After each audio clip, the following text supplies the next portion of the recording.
Today I'm going to talk about my journey in being transparent.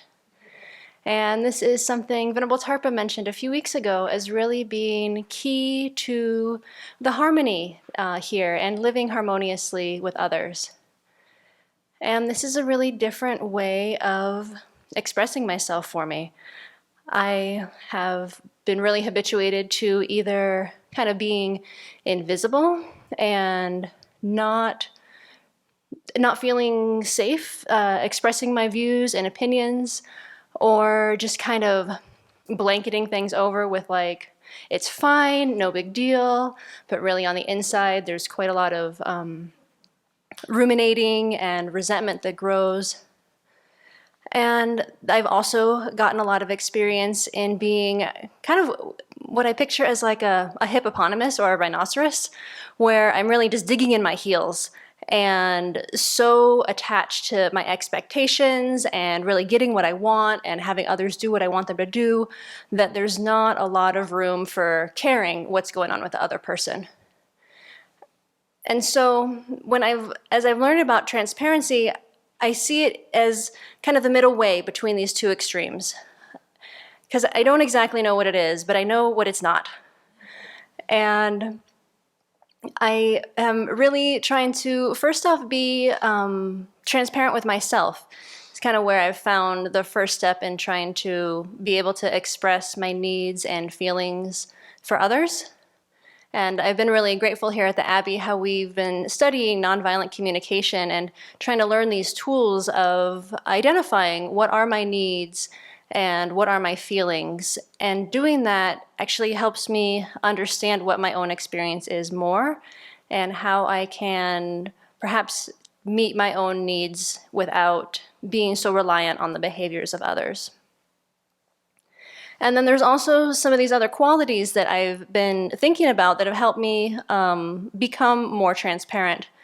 And this has been really nice because transparency, like everything else, is this dependent arising on these different causes and conditions. And so as I look at these different qualities that I can develop also on this daily basis, I can see them as supporting my overall goal of wanting to be more open and honest with myself and others about what's going on with me. And so one of these qualities is humility. And kind of combined with that is this self-confidence, being humble enough to know that I really don't know what's going on with the other person that I'm interacting with and the situation at whole, and to be comfortable enough with myself that I can hear different views and opinions, that people can have different ideas and ways of doing things, and that can really contribute to this greater exchange instead of it's my way or the highway.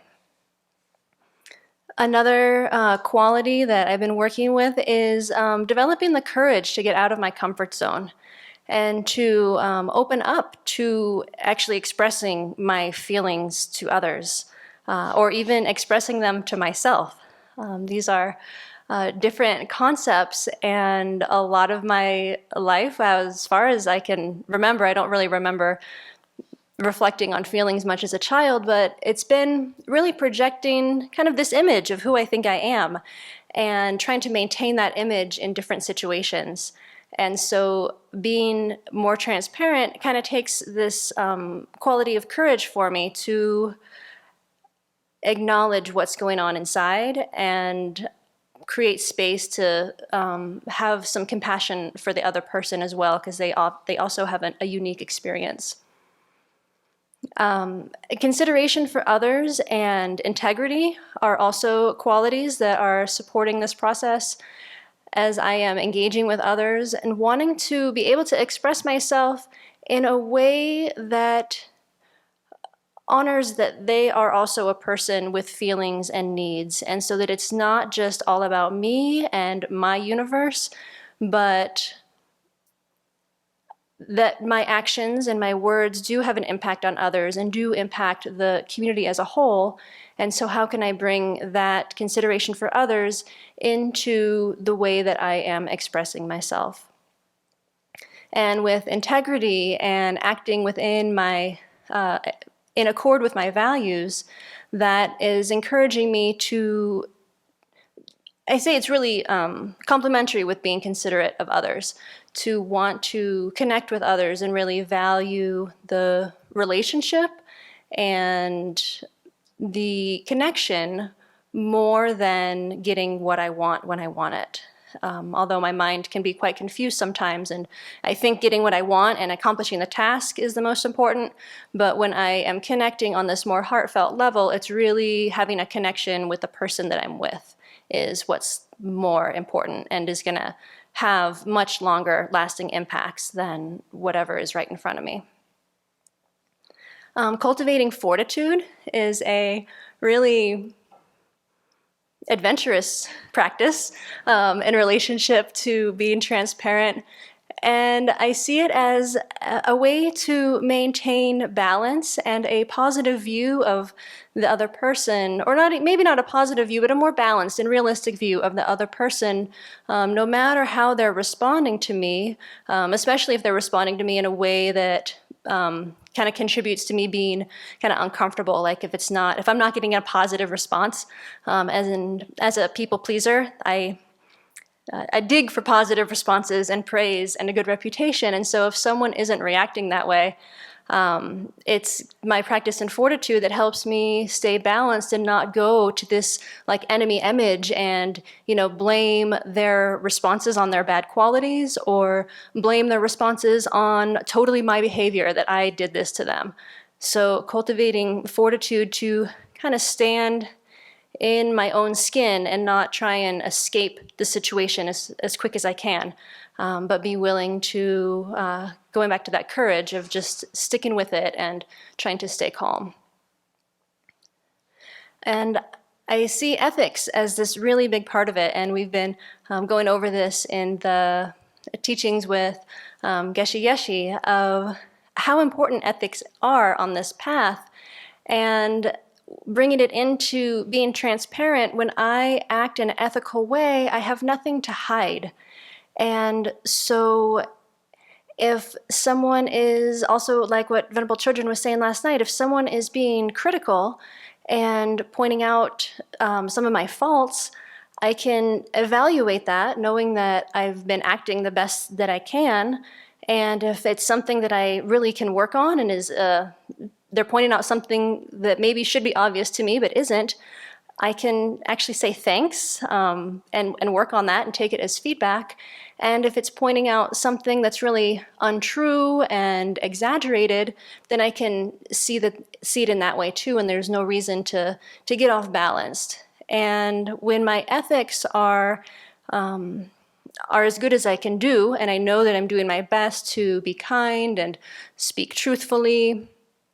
then I'm not afraid of someone kind of hooking in there and being like, oh yeah, but you've done this, this, and this. So maintaining those ethics really can support me to be open and honest with myself and with others. And ethics also plays this really key role in my mind and maintaining virtuous thoughts towards others as continuously as I can, because if I am looking for the good qualities in others and really recognizing their kindness on this daily basis, then when I'm in some sort of challenging situation, my mind is a bit more habituated to seeing those good qualities, and I can put whatever the conflict is happening in the moment in this bigger picture of their good qualities, instead of, if my mind is kind of continuously going in this space of pointing out faults of others, then when something challenging happens, I will go straight to just that enemy image, and that is not going to help me be able to communicate in a way that's wise and kind and really taking the other person into consideration. So it's really amazing to be here and to be able to practice cultivating these good qualities and seeing how they support this authentic communication, which I do see is developing. I have a long ways to go on this. And I see there are places that are, like when you put the cake in the oven and it comes out really flat. really not like you wanted it to go. So there are plenty of those exchanges. But I also see that there are plenty of times when I'm able to use these communication tools and they turn out they turn out well. They turn out the fully baked cake. And so keeping this in balance to see that, yes, there are places where I am fumbling and bumbling and I make mistakes. There are also a number of places where I'm having success in being more transparent. And so to keep that in balance, because my mind can, really focus and ruminate still on the things that don't go as ideal as I would like them to, but really holding that in mind, but like, oh, look, things are going right also. So I'm going in a good direction.